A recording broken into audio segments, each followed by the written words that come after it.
was keeping an eye on almost every single football match that took place. Is there one that caught your eye more than anything else, Sudesh Singh? Absolutely. I know we're going to discuss Bafana and Nigeria, but the game that stood out for me was Senegal and DRC. What a game. I mean, that was one of those... What a game. Well, is it really? You're 2-0 up. You look at the quality of players on both sides, and two of the players who made moves recently were Wissa, he scored, Nicholas Jackson, who moved to Bayern Munich, scored. The quality of both teams, the fans were actually queuing up from 6 or 8 in the morning. It reminds me of a TV show called I Blew It. You're 2-0 up as DRC, and then you lose 3-2. I blew it. I guess that's why the fans were so frustrated. After the game, they tore up the stadium. Well, there's no reason for the frustration. Closest to me is the man back in studio, no red curtain. He's here in real life. It is the assassin of Abidjan, who's sitting at the top of his group, but it's a tight group. It's not comfy there for Côte d'Ivoire. Not tight group. Right from the first match. The orange, blanc, vert. The elephant right on top. Obviously, America is guaranteed. So, am I wrong when I say you're 1 point above Gabon? 1 point. So that's not tight? Not tight. A point is a point. One. When you're talking of goal difference, then it's tight. But a point. No discussion there. We will discuss. We'll definitely discuss. Do not... Seychelles is a walkover. Of course, it's over. Do not believe this outer exterior coolness, because it's also been quite a while since Côte d'Ivoire been at a FIFA Club World Cup, and Mamadou is very anxious inside. He is very, very anxious to make his way back there at the far post. Thomas Grenadier, the award-winning journalist and founder member of Soccer Africa. TK. Yeah. Bloom, I know you had all eyes on Bloom and have lots to say about how it went. How are you feeling about the prospects for South Africa? I'm very humbled. For the first time in many years, we will no longer be using calculators. So I think this is something that we have given to the Nigerians. They are the ones who are now using calculators and saying, if Bafana gets 3 points deducted, if Benin beat this one, now they know how we felt all these years. We don't need calculators. As South Africa, it's cut and dried. We go into, it was such a beautiful game. Thomas. We had a 19-year-old who kept some of the big name players in his pocket. They are still looking for Lukman in Nigeria. They don't know. They can't find him. He's in Bokazi's pocket. He's still resting in Bokazi's pocket. South Africa, my beautiful country. Obaiwana, Osasu. Yes, you have held back so far with the introduction that we've had, and I can feel that you've been holding back. Welcome to the show. How are you? I'm good. It's nice to be back in this place. Although I've never been on Soccer Africa, I have been in this studio because I used to, when I was still working for SuperSport, I came here to record an interview with Blatter, which was run on this channel. I think it was in here. So, but yeah, it's good It's good to be with you guys, even though I've never been with you guys here. Mamadou, we're always talking. Thomas, we talk now and again. Sudesh, we're all on the same WhatsApp group, so we're always talking. It's just you that I have this seat. Welcome back under these difficult circumstances. Not difficult for me. They're not difficult at all. Why do you think they're difficult? Because as a man born and bred in Nigeria... No, I wasn't born in Nigeria. Okay, not? No. So, there isn't Nigerian blood coursing through your veins? Yes, definitely yes. You feel nothing in a situation where the potential exists that Nigeria may miss out on a World Cup for the second time in a row? I don't feel anything, or I don't feel as emotional as you think I would be, because I've been warning Nigeria for the last 4 years that this was going to happen. The moment Gernot Rohr was fired in December 2021, I told the NFF, the top executives, including the first and second vice president at that time, I told them that if you sack this guy now, there's going to be consequences that will flow from that decision, which the country will regret for years to come. I shouted publicly. I called them, because I have to be honest, I access to these people. I can call them and I can talk to them. And I told them these things many times. So, as we say in Nigeria, to use pidgin English, they don't break. But you went very far back. I mean, the last African Cup of Nations, Nigeria were runners-up. So why are you going back to Gernot Rohr when there was a successful coach that was just before what's happening now? Do you know, look, do you know how many coaches, do you know how many change of coaches Nigeria has had since Gernot Rohr left in December 21? Do you know how many? TK took my calculator. Okay, I can tell you, there have been 7. They've changed coach 7 times. Wow. Does a serious nation change its national coach 7 times in 4 years? I'm asking you. I don't have the answer, but maybe No, I don't know why he's hesitating to say what the obvious answer is. It's obvious. It's no. You can't have long-term plans. Why not? You keep chopping and No, guys, you can't be as obvious as that. No. Look, Thomas, Can I tell you why? Inedi George took over the national team, and after 2 matches, he quit because he could sense that the federation did not want to give him the backing for the job which they had just given him. Let me tell you why I don't think it's necessarily the worst thing in the world. Why stick with what's not working? I mean, in the modern world, they speak about agility, whether it's in business, you've got to be agile. You don't go with what's not working, change it. If it's not working, change. So when you say, no, but it's crazy to have if it's not working, change it. It means there's no process. But it's not working, right? You're not changing because... be the people who are not implementing the right plan. Are you not changing? The coach. What is the reason for the change? Because something is not right, right? The reasons are bogus. They are bogus. They are taking unprofessional and daft decisions. Yes. Before all these changes happened, we had Gernot Rohr for 5 years.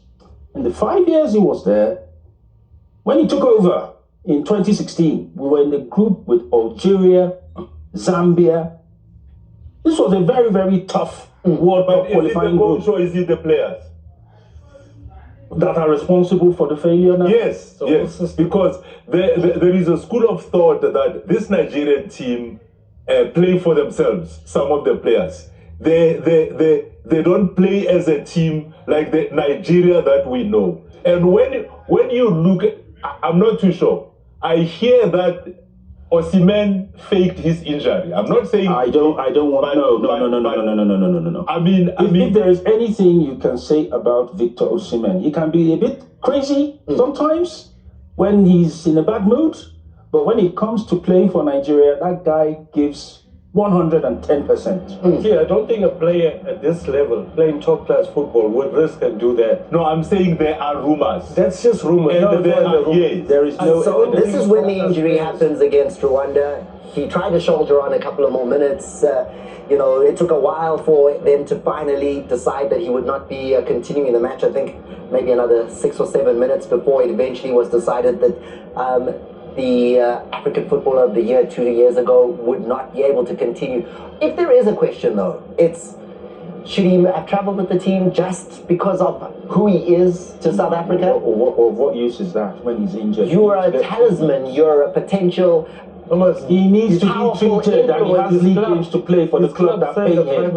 But that club that pays him starts paying him again on the 10th. Yes, but and on the 8th that was in South Africa, that potentially his influence in the change room would have been important. From a football point of view, there was no point having your player in the team if he's not able to play. It's just a practical thing. It's been done before so many times. Some people do it, yes. Some coaches could say, the player gone with the team. Galatasaray sent a private jet that evening to fetch him and fly him back. Yeah. To have his injury further assessed and treated because they've got key games coming up. They've got Champions League coming up. Is the key? They've paid almost 100 million for him, over 70 million. A lot of money. And so there's no medical staff with the Nigerian Super Maybe they don't have that kind of expertise as the club has. The facilities.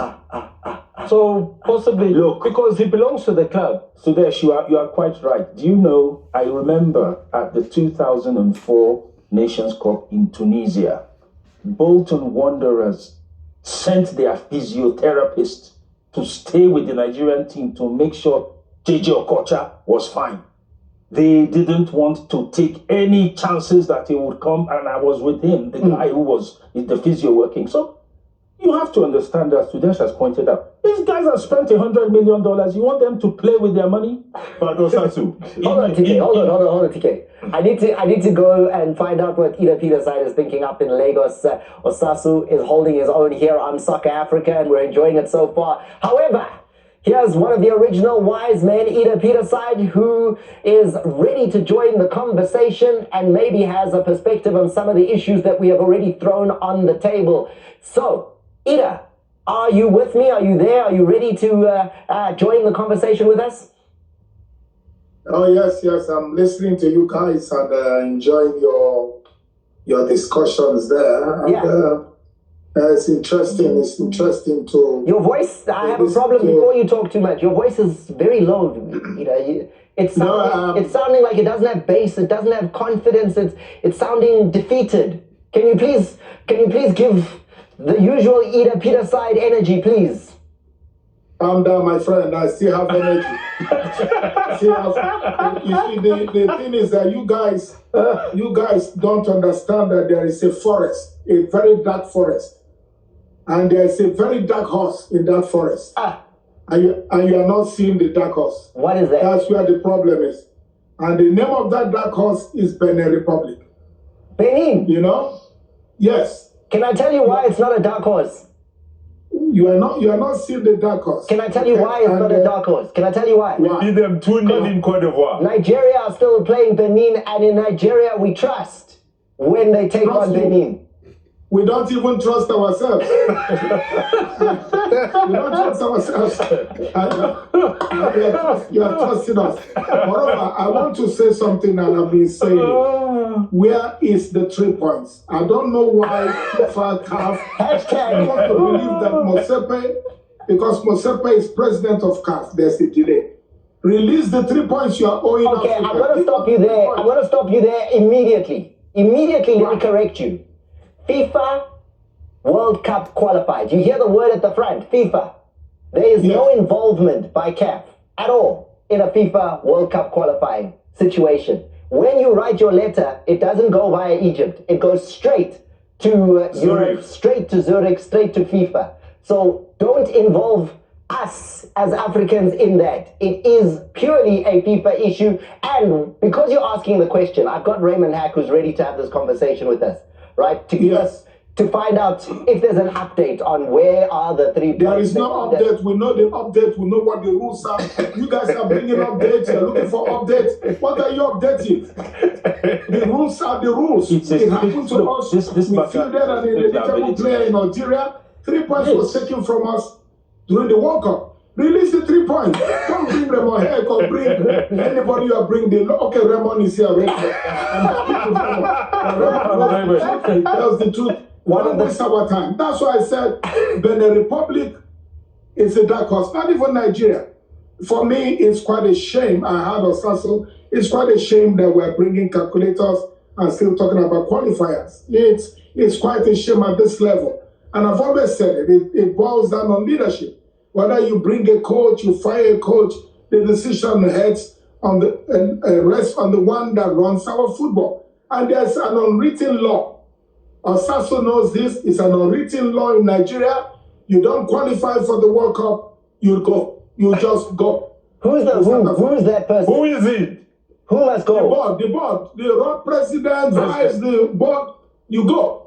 The World Cup is our right. People say it's not your battle. I want to hear from Raymond. Right. We must qualify for the World Cup. I was in Qatar watching the World Cup, and people were calling me a Ghanaian because I have a black skin, and I just accepted that I'm a Ghanaian wearing Ghanaian jersey. It's a shame for an ex-international to be denying his country in a World Cup setting because this time you will wear a Bafana jersey. You will wear Bafana jersey this time. Yes, I have the right. I have the right. That's why Osasu Raymond Hack is one of the because he has a British passport. Raymond Hack is one of the top minds when it comes to legal matters in sport. He sits on CAS. He's a man who's sat on just about every single committee possible when it comes to FIFA from an administrative position. He's been a former CEO of the South African Football Association. Raymond Hack, you're the guy that we go to when the question is raised, like Ida raised it and said, where are the 3 points?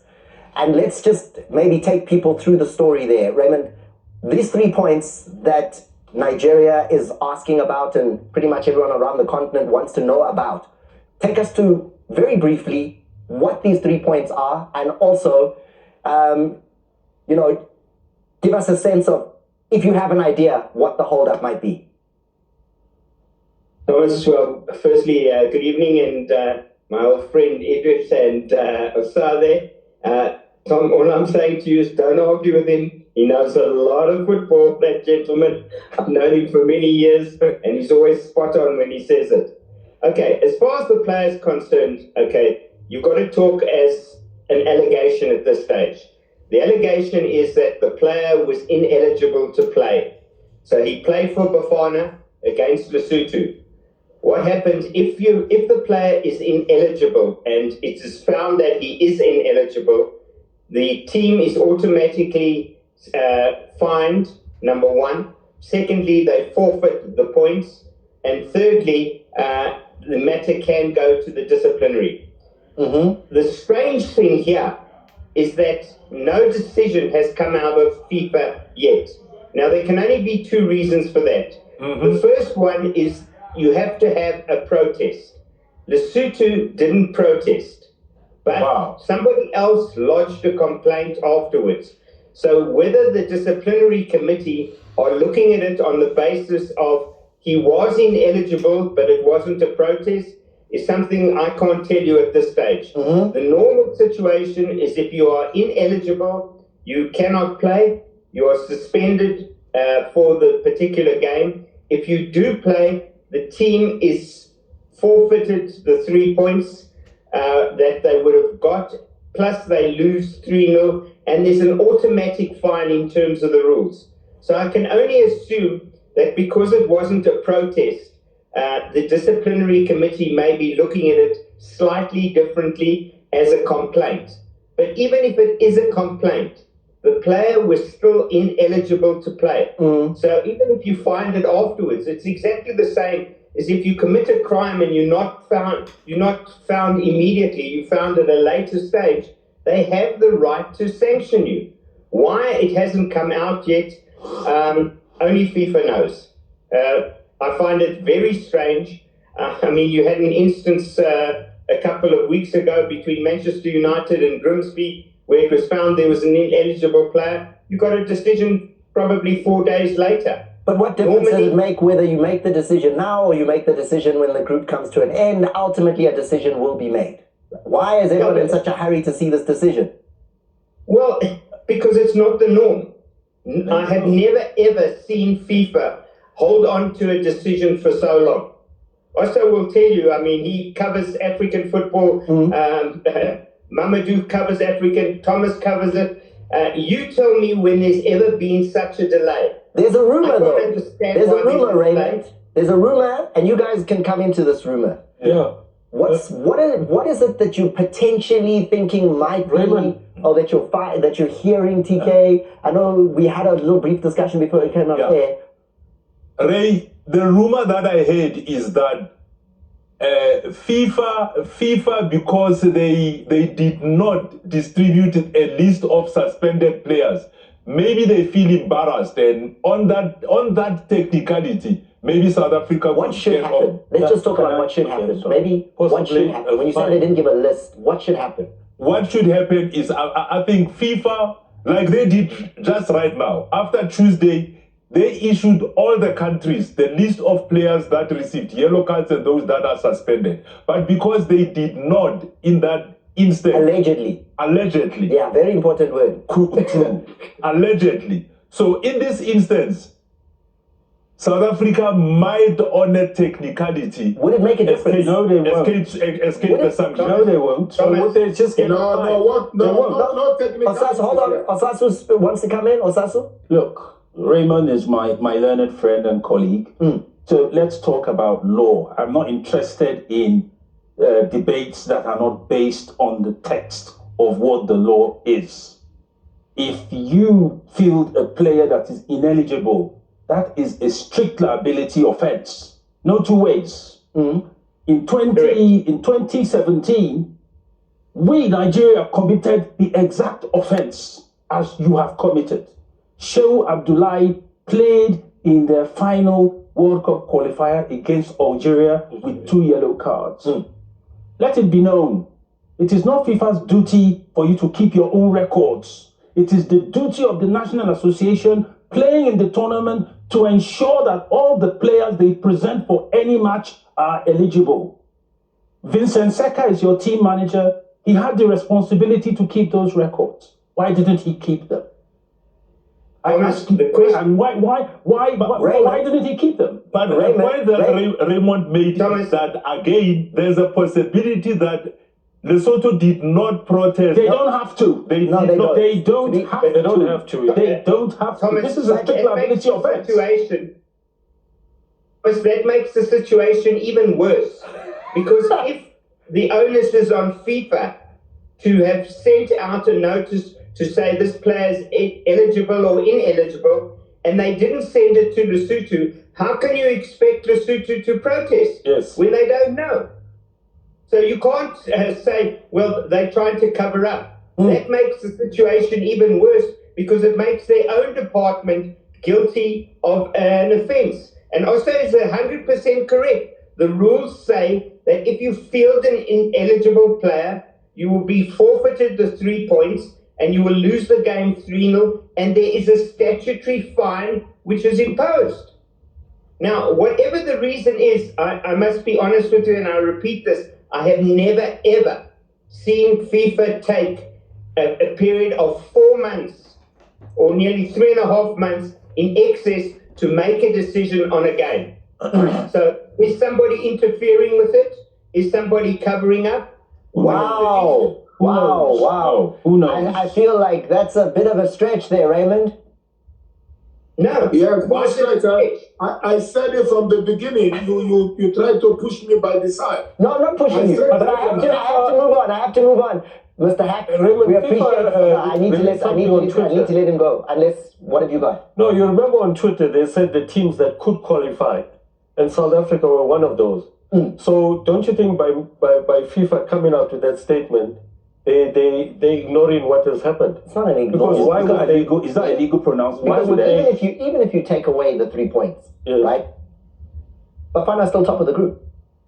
Right. Yeah. So I mean, what are you saying? No, I'm saying FIFA put something. I know that they did that, yes. but it wouldn't. Even if you take the 3 points away, they're still top of the group. Because by how many points? Nothing forthcoming from it doesn't FIFA. change the fact that is talking about. For what FIFA are writing, it would not change the fact that the team that's currently the most likely one to that we know, go to the World Cup out of that group is still South Africa. Thomas, it doesn't matter. See, if we want football to have some integrity, the rules have to be applied even-handedly to everyone without fear or favor. Look, when it happened to Nigeria in 2017... You said it was the last game of the group. So they had to be quicker. Well, can I just finish? When it happened, Nigeria knew that we committed the offense. There was no argument. Fortunately for us... You had already qualified. We were lucky. If the points from the draw decided whether we went to Russia or not, we would have been out. South Africa also want to be lucky. Like that. No. Let's make sure the points are all right. Then you can have your 3 points. We want. Look, if FIFA were serious, they would have made this pronouncement before the last game. So all the teams know exactly what is going on. See that and they know what they have to We've got do to win. We've got a month before the last game. So potentially that could still happen. As Mr. Hack just said, the way it has been managed is not doing FIFA's image anymore. I never thought the day will come when Nigeria will be holding protests and praying that FIFA must dog South Africa, who they always, they were saying, we come into Bloemfontein to crush you. Did they crush us? This is not about whether Nigeria will or not. No, we didn't win, but you took us a horse race pitch. A potato farm. The whole South Africa. A potato farm. It excuses only. That's excuse. No. It affected both countries. No, so why would Safa take your matches there? Why would you take your matches there, knowing the atrocious state of that pitch, Thomas? All right, let's talk a little bit about it, because you guys are complaining about the pitch. We can look at that pitch and see what you thought, and give me a sense of it, Ida. I mean, you were watching it on television. Did it affect the Super Eagles' performance on the day? That the pitch was not in the best state that it could be, even though it was approved by FIFA? Listen, football is not just physical. Football is mental, right? It is mental. I remember there was a South African too that had an opportunity from their half. You know, the ball came to me, wanted to clear the ball. Did he sleep before he scored an own goal? No, I'm not talking about the goal. The goal was a genuine goal. Thank you. I'm not even arguing about. I'm talking about the complexion of the game. You don't give anybody an advantage, be the home side or the visiting side. We have gone past this level. We saw pitches like this in 1972. But two teams played on it. It wasn't one team playing. It doesn't matter. Listen, come on, we can't go back to the archaic ages. We have moved on. This is South Africa that hosted the World Cup. You know, the standards are higher now. Can't we just forget sentiments and maintain standards? Hugo Brown said that when he visited that place, when he visited the pitch, he said he doesn't want to say, I'm sure he must have sworn at them, because the way he was talking, why would you even put your own national team coach in that position? Why would you? The players. Olai, I know, went off in that game, injured. That pitch caused injuries to players. They can't control the ball. You can't manage the ball the way you want to manage it, because it's harmful to players. You are putting their health at risk when you put them on a pitch like that. It's not fair to them. It's not fair to the Nigerians. It's not fair to the South Africans. It's not fair to players who play for Udinese and in Serie A. Have you seen the pitches that they play on in the Premier League, Thomas? Have you seen them? No, but what I'm saying is... to compare to what was at the Free State Stadium, where after the cheaters had made a mess of that pitch playing to the same conditions. And that's the point I'm making, that it's not about Nigeria or South Africa. It is about doing what is right for football. The right thing. TK, we are going to take the award we gave to you. You are award-winning journalist. I need to let Raymond go, guys. I need to let Raymond go. Raymond, sorry, you're watching the tennis match happen here in front of your eyes. It's the US Open. Is there a final word that you want to give us? Are you expecting, with all your football administration and legal expertise, that FIFA will make a pronouncement before the next round and the final two matches in the groups? The way it's gone, I would say they'll probably only make that decision after all the games have been played. Yeah. There you are. There you are, Ida. I can see why, though. I can see, Raymond, a situation where you don't want to necessarily be involving yourself. Let everyone play, and then we'll come at the end and say, okay, listen, now that everybody's done, you got your points, we know what points you got, we have to deduct these ones. And then we'll decide, what happens. Maybe Nigeria could take it to the court of arbitration. They don't need to take it. As I said, FIFA just have to do their job. That's it. It's not about Nigeria, it's not about Rwanda, it's about doing the right thing. If it had happened to Nigeria or Rwanda or Zimbabwe, you still have to do the right thing. The thing that amazes me is that, Ida, there was a 90-minute football match that took place. And all you're talking about is 3 points that are somewhere in an administrator's office in FIFA. What about the 90 minutes of football that took place where the onus was really on the Super Eagles of Nigeria to get a victory? They had to win that match. Thomas, if someone steals your goat, you understand? If someone steals your goat, you will not say, let me eat chicken and forget my goat that was stolen. You understand? If a goat is missing, the goat. That's what we're saying. I'm going to a break. Thank you, Raymond, very much for your time. Thomas, just one thing that everybody's forgetting. The team that would have benefited is Lesotho. Not So what Nigeria. about the advantage that they would have had? Yes, they lost a game against South Africa afterwards, rightly so. But if they would have had the 3 points before, would it have motivated them differently? Yes. That's something that everyone seems to forget. But the bottom line is a mistake was made. It shouldn't have been made. Yes. Certainly a country like South Africa, certainly an association like SAPA cannot afford to make mistakes like that. And secondly, it's very strange that FIFA haven't come out and indicated something, unless it's been sent to SAPA and we don't know, which I doubt. All right, well, I don't really like goat, so chicken is okay. I'm going to a quick break. I'm eating a good goat, that's why, Thomas. They didn't give you a nice one to eat.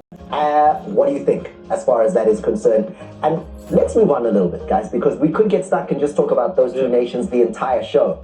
But there are two nations that secured their place at the World Cup out of the African continent.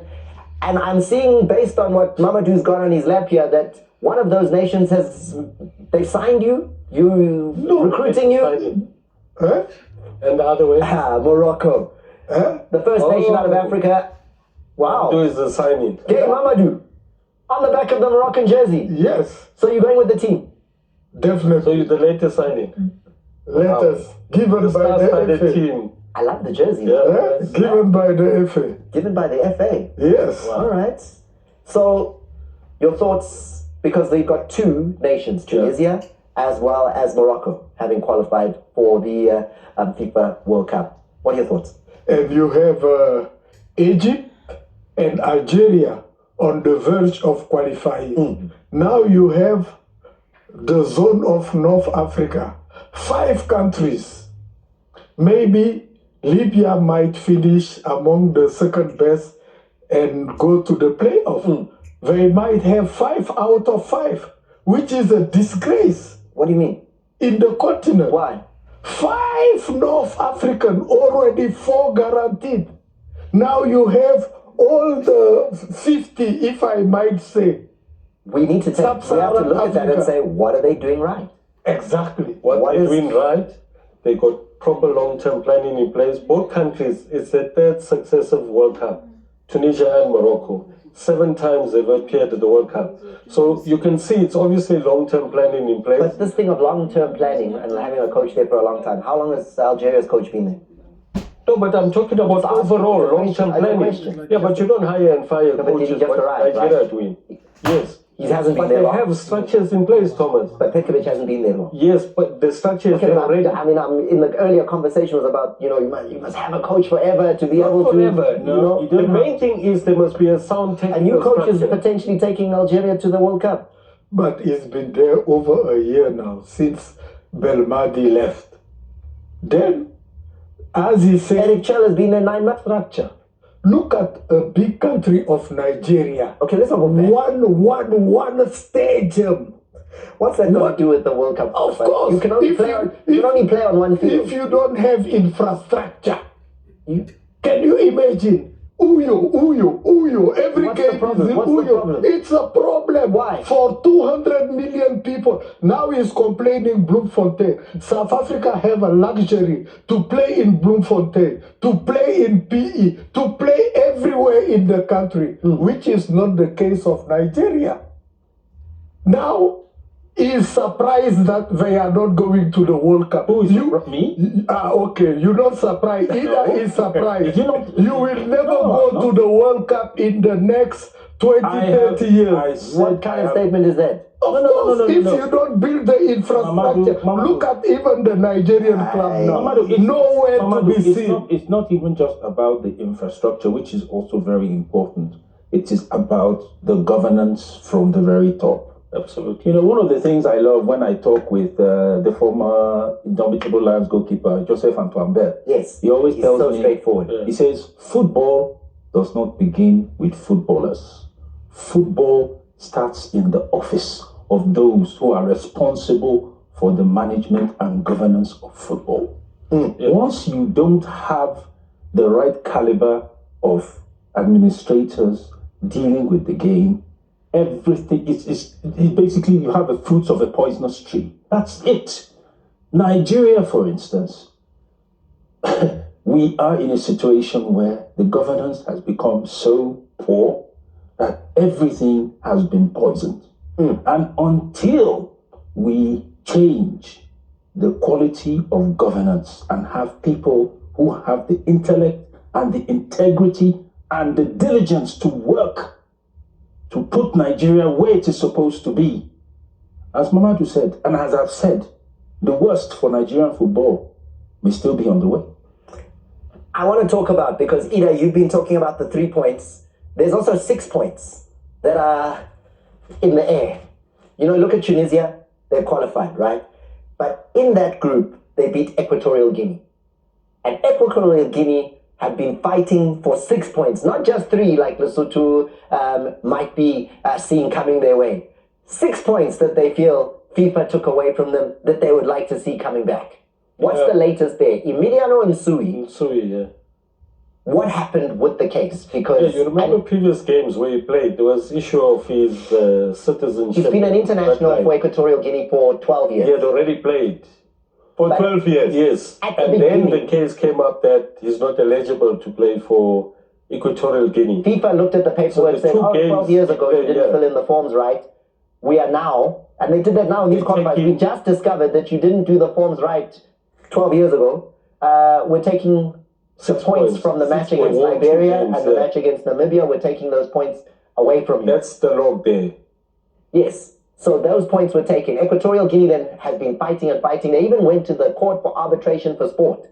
Even there, they didn't do the right And I see today that it's coming out that there's been a bit of a verdict coming out of the court for arbitration for sport. What are they saying? They're saying that the paperwork was not in order because they didn't have the 2 respondents, which was Namibia and Congo, where they won the games. And the points were taken out. So now it depends whether they're still going to take it up further on appeal.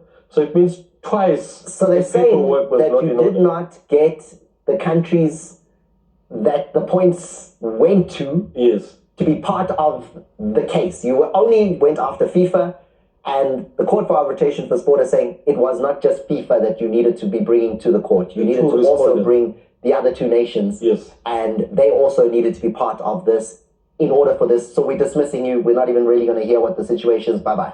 That's the current situation. Currently, at the moment. Can you see a situation where they now try to go back again to go and say, listen, we'd still like to talk about the 6 points? Yes, definitely, because if they get those 6 points, it takes them up to 16. And then they have a chance to at least come in the second group of playoff, the top 4. So Ida, you can't complain about 3 when there's 6 that are floating and hanging in the air. No, we want the 3. Let them keep their 6. We want the 3. No, but it doesn't go to you. It goes to Lesotho. It doesn't go to Nigeria. TK. You say we want the 3 points. It doesn't go to Nigeria. If they do take the 3 points, they will go to Lesotho, not to Nigeria. TK, if your child has a headache, it affects you and your mother. If your child has a headache, it affects you and the mother of the child. So we're in one group. Anything that happens in that group affects everyone else. Ida, can I ask you a question? Can I ask you a question, Ida? Can I ask you a quick question? Would you have written a letter to FIFA to say that the referee did not, with the ball coming off the hand as it went to the goal, and that goal shouldn't have, in all honesty, we see from the replay that goal should not have stood. We want fair play. We'd like fair play. Please, please, FIFA, can you take the ball back? What happens on the pitch remains on the pitch. They said the laws. I remember Sasso was talking about the laws of the game. The decision of the referee is final in any game, right? Yes. Look at the player that had Osimhen was not shown a card. So, but that was the decision of the referee. We honor that. Whatever happens in the pitch. We're talking about boardroom. The boardroom is different. The boardroom must be sorted. Again, I don't want to get into the Nigerian case. I contested for the election to be president. I consulted Osazu that is here. I've seen this rottenness for a very long time. We've complained deeply. Sometimes they think because we played football, we don't qualify to run football. And it's a big shame. I went to school. You understand, I have enough education and I played the game. But sometimes they don't honor us. They don't respect, especially in Nigeria. Especially in Nigeria. Once you play football, they look at you as a dropper. I'm not a dropper. I saw today JJ Okocha coming out. That we have their, sorry? I saw today JJ Okocha having to come out on social media and making it very clear, because there were rumors around whether he would be interested in running for president of the Nigerian Football Federation. He said clearly in unambiguous terms, he is not running. He has never had that conversation. Yes. It's not everyone. Why would he want? He wouldn't want that. It's not everyone that has the ability to run an organization for his life. It's not everyone. You could have been a great player, but when it concerns management, when it concerns management, you will struggle. You need to have the ability to manage things, business, and whatever it is to be able to run an organization. And guys, I really want to get back to the football. I've been trying to move away from the Nigeria-South Africa thing, and you guys keep bringing me back. So I hear you. And is there a final word so that I can move on, Osasi, that you would like to make? What's the biggest game over the weekend that you might give on what the situation is and how it can be improved in Nigeria with 2 games still to go in the group? Well, as far as I'm concerned, for Nigeria, it's over. Wow. So for me, I have no time for all this calculator nonsense. We knew what we needed to do to qualify for this World Cup, and we have not done it. Yes.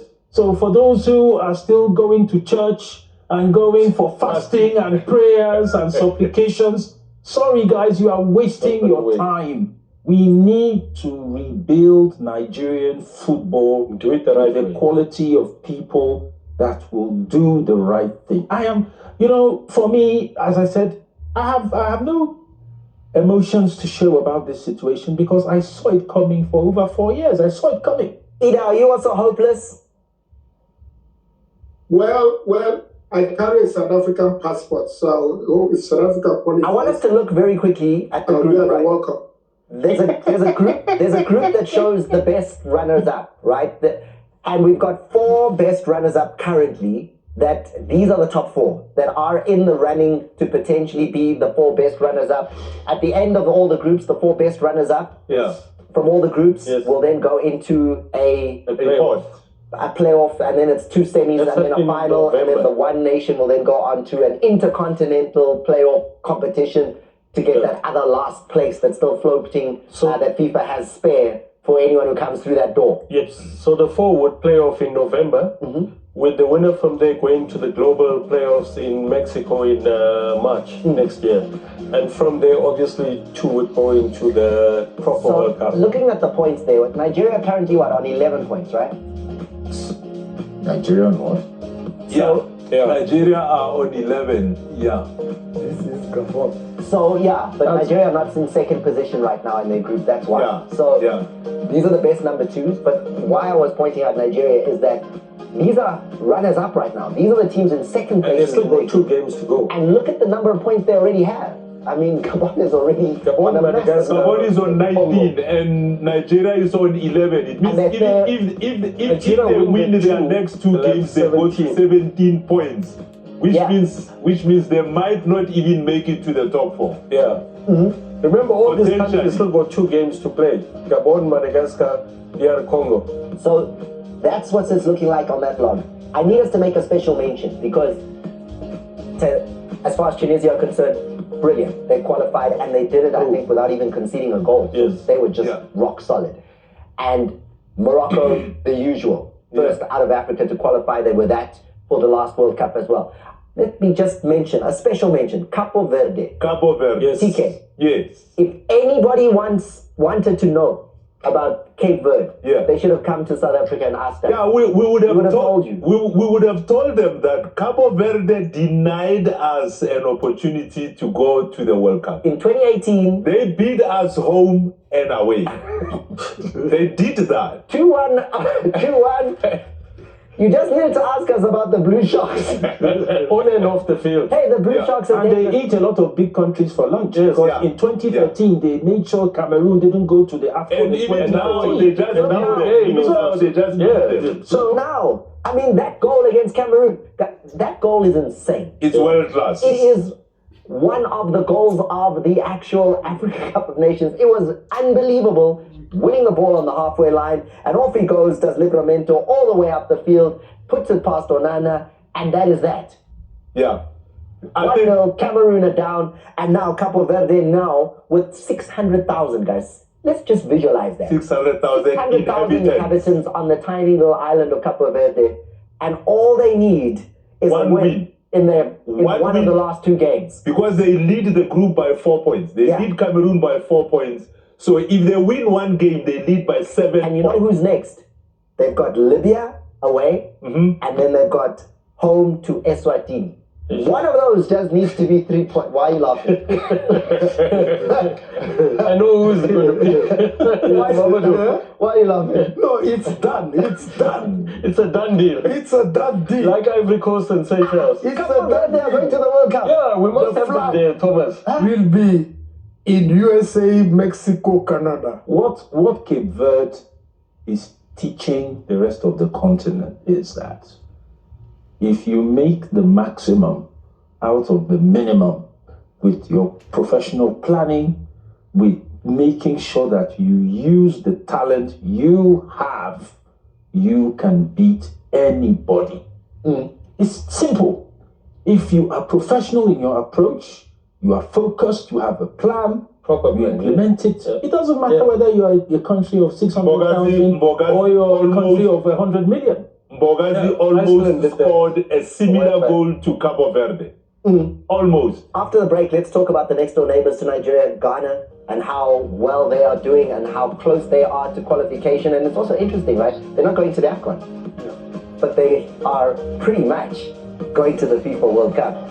I mean, it's amazing how that works on the African continent, where you're going to the World Cup, but your team wasn't quite good enough to go to our World Cup right here on the African continent. And that is a conversation we'll have right after this. It's happened in England now under Thomas Tuchel. People will complain about the team selection, the way you play. Big countries, it's needed. You're not a small country. You have a pedigree and a heritage to preserve. So you must win convincingly. Every Coast have bounced back. Would you rather Morocco would you rather win without being convincing, or you want to lose and be gallant? Which one do you prefer? Win whichever way. No, what do you mean win whichever way? Whichever way. Come on, Thomas. You have a pedigree and a heritage. You can't say win by whatever way. You can play nice football and lose. It's interactive. You Nice can win football and lose. Yes, look what Spain did to Turkey the other night. So you can still win and play. You look at the top country, Senegal. They came back from 2-0 down and they won convincingly. So you've got a heritage. Ghana is doing well. After failing to qualify for AFCON, they bounce back. They are topping their group, and they are on the verge of qualifying for the World Cup. All the Ghanaians are quite happy now, because they see now they are going to a much bigger platform, the World Cup. You rather miss AFCON and go to the World Cup. What are you saying? Of course. What are you saying? Of course.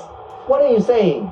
Babadou, before you always used to say you must win AFCON. Remember, when Ghana failed to qualify for AFCON, Before you I move on. told you. Thomas, yeah. Who will I remember more? What? An AFCON winner, or I played 3 games at the World Cup? How many? What of the money? What of the money? No, I'm saying legacy. How Legacy. many are going to play one game and come back home at AFCON? I'm saying the legacy of The legacy. Which one is a bigger legacy? There is one. I go to an AFCON and we win the AFCON versus I go to the World Cup and we come back after 3 games. Look, Ghana know that You play 3 games at the World Cup, and what you pocket is more than what you get as the champion of Africa. Exactly. What are you talking about, Thomas? Legacy, memory, lifelong. The legacy. Who will talk about you for decades and decades and decades is the one who won the The name AFCON. will be on the trophy. The one who won the AFCON will never be forgotten. But it's only one team that will win the AFCON. Yeah, but you have a more chance of winning something as an Who AFCON, told as an you African. that? Who Then told winning you the- Ghana then winning a World Cup? Ghana doesn't have a chance to win the World Cup. No, I didn't say they don't have a chance. I said more chance of winning an AFCON than winning a World Cup. No. There is more chance of winning the World Cup. Because we've got 9 places now. You think this is Africa's time? Of Because we've course. got 9 places? Last time we reached the semi-final with Morocco. Yeah. Morocco semi-final. This time You think we go can reach the final. Ida, let me get you into the conversation in the remaining minutes. Do you think with 9 places, because with the new format and the 48 teams for the World Cup, Africa has 9, maybe 10 if we get the other nation through the intercontinental playoffs? Is this it? Is this the best opportunity? Having more teams gives us more chance? I think we have hope on the North Africans. The North Africans are well organized. They have a structure. They are almost like Europe. Like we watched Morocco, what they did at the last World Cup. But for West Africa and Southern Africa, I really don't think that the quality is at that level. We need to look at our football from a different perspective, not just qualifying to fulfill the numbers. What is the standard? Our standards, we just look at the games we're watching compared to the games we're watching in Europe. Still, they're not up to standard. Even the Nigerian game and the South African game that they played, there are 2 mediocre teams that were playing. It wasn't classic. That's why I say maybe the pitch. It wasn't classic football because both sides are quite bold. Because it wasn't a friendly. It was a battle for 3 points that was important, and it was always going to be tight, and it was not going to be a nice, beautiful, sexy football match to watch. It does not with happen. a bad pitch. Yes, maybe with a bad pitch. Go to FMB. The game would have been better. I agree with him on that, for sure. But Nigeria is talking of European football. All your players were from Europe against local boys. Local boys. Your players are from Europe against local boys. You have a right to say everything. There's a problem in Nigeria. There's a problem with the mentality of our players. I've said it over and over again. You can get a horse to the sea, to the river, but you can't force the horse to drink. Now you're blaming the players. No. I said it's a structural thing. Guys, It's I'm out of time. I'm out of time. Thank you very much. Must support the players. Ida, I'm out of time. Thank you, TK. My pleasure. Award-winning journalist. I want to say thank you very much to Osaso Abaiwana for coming through, one of the top journalists on the African continent. Your contribution was valuable. Thank you, Osaso. I hope you enjoyed your time with us. Of course. And then, next to me, back in South Africa, the assassin of Abidjan. Well done. Thank you. Thank you very much. At the far post, it is just an up in Nigeria, Ida Peter side. We're going to be leaving you with some of the goals that just stood out in this round of FIFA World Cup qualifiers. This has been Soccer Africa. I'm your jersey number 10. It's been a great conversation. Have a good night and enjoy these goals.